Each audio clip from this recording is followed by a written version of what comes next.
when you cook it as one big turkey, I feel like the breasts are almost always going to be overcooked. You might disagree with me on that, and maybe I'm wrong, but most of the whole turkeys that I've had, the breasts have been very dry. So this one says you can start doing this up to 3 days in advance. You can braise the leg quarters, make gravy the day before you're going to butcher, and salt the breasts. I think this part is very important to allow the breasts to sit in salt. It makes them nice and juicy.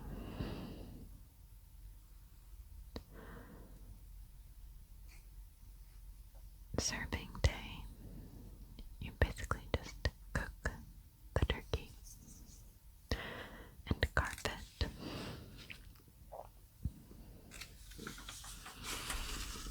Classic roast turkey on the grill.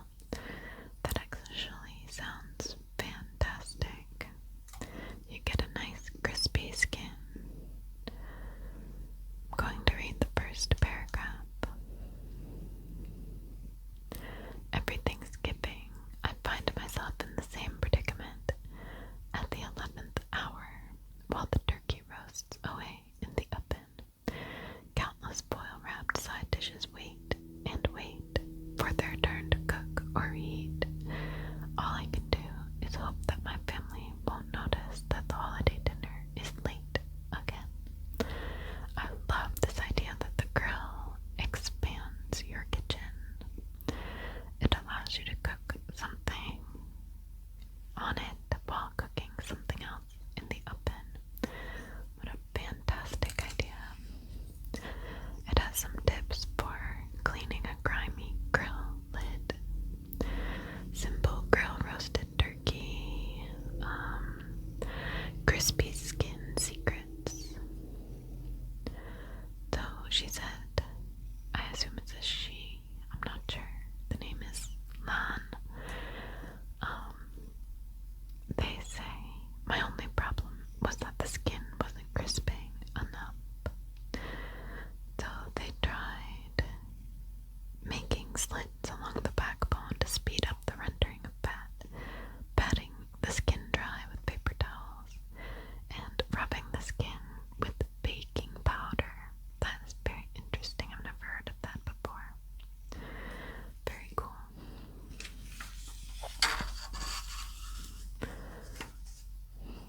Julia Child's turkey updated. Oh wow, this is fantastic.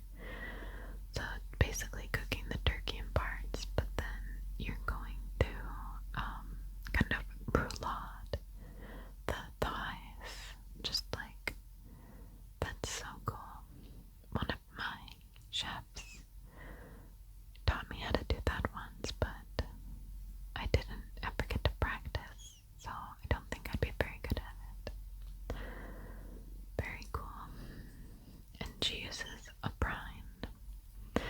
She says that she brines the breasts and seasons the thighs. Again, to keep the breasts nice and moist. Sorry, I guess I keep saying breasts. Anyway, let's see. Easier roast turkey gravy. No flipping, no. Long simmered gravy for fuss-free turkey and fast, richly flavored gravy. We borrow a tool from pizza making. Oh, cool. Oh, maybe it's a stone. An idyllic turkey isn't hard to envision. Let's see. I want to get to... Oh, interesting. So, because the dark meat needs to cook to a higher temperature than the white meat, some of our turkey recipes call for starting the bird breast side down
bechamel.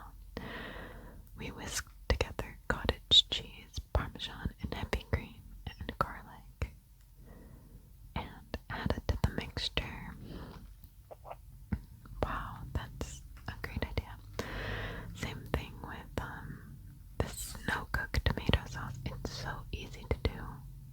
Canned tomatoes, like nice San Marzanos or something like that. Something like that. Put a stop to oily eggplant. There's nothing worse than oily eggplant. This says to salt it and microwave it, but I don't have a microwave and I don't like to use them. Not really for any reason. I've just like not had one for a long time. Not on purpose, just no. I never bought one. Anyway, dehydrate and brown the vegetables. Infuse the vegetables with flavorful oil. Ooh. Ultimate stuffed portobellos. Ooh, let's read some science about mushrooms. Mushrooms and moisture. To extract moisture from the whole mushroom caps in our stuffed portobello recipe, we tried salting and draining them before cooking, a trick we often use with watery vegetables such as eggplant and zucchini. But the technique succeeded only in making the caps slimy. That's interesting.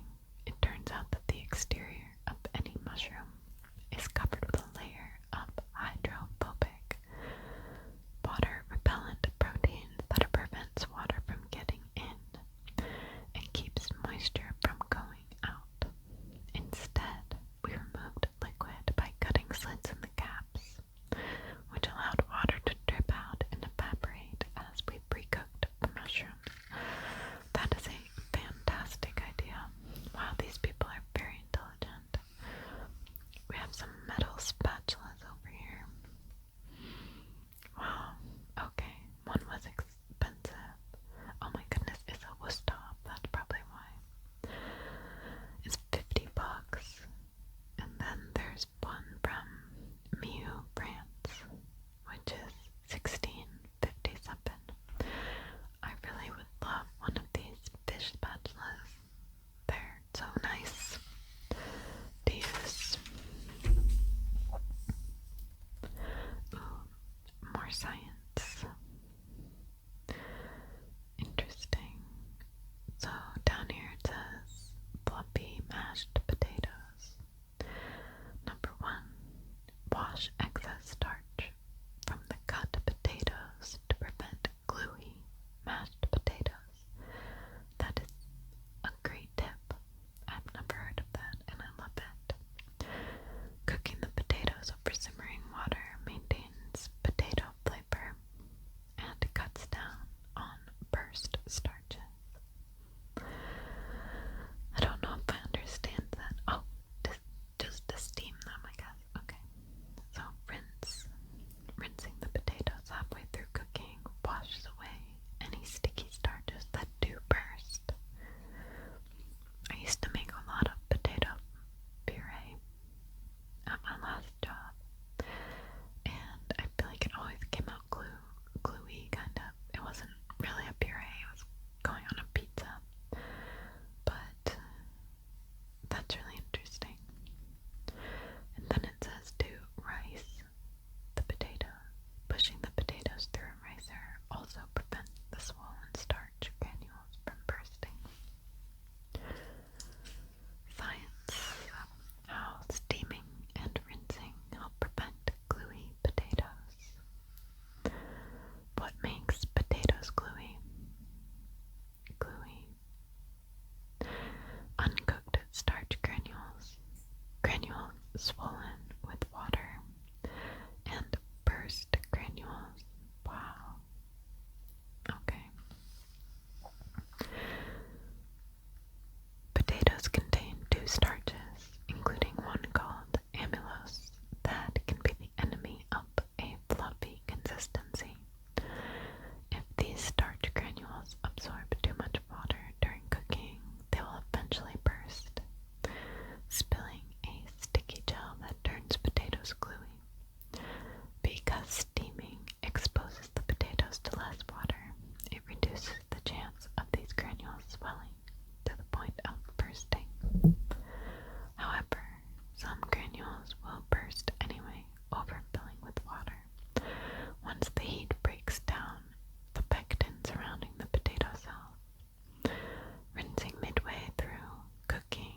helps remove some of this free or escaped amylase, leading to potatoes with a lighter, silkier texture.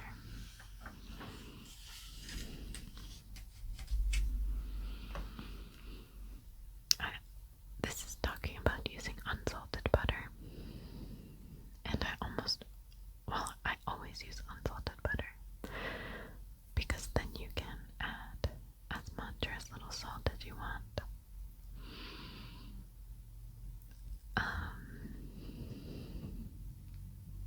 And it's talking about cultured butter, which I love, and sweet cream butter. Buying the best potatoes.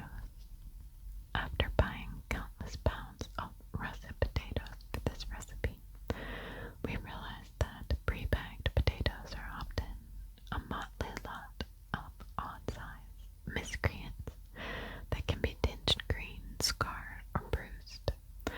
Our advice for the most consistent looking, spend a little extra for loose potatoes, which are usually evenly sized and blemish free. Wow, I love that idea, because then it's so much easier to cook the potatoes evenly if they're all the same size. I love scalloped potatoes. Oh, this is funny. It's like scalloped potato little designs.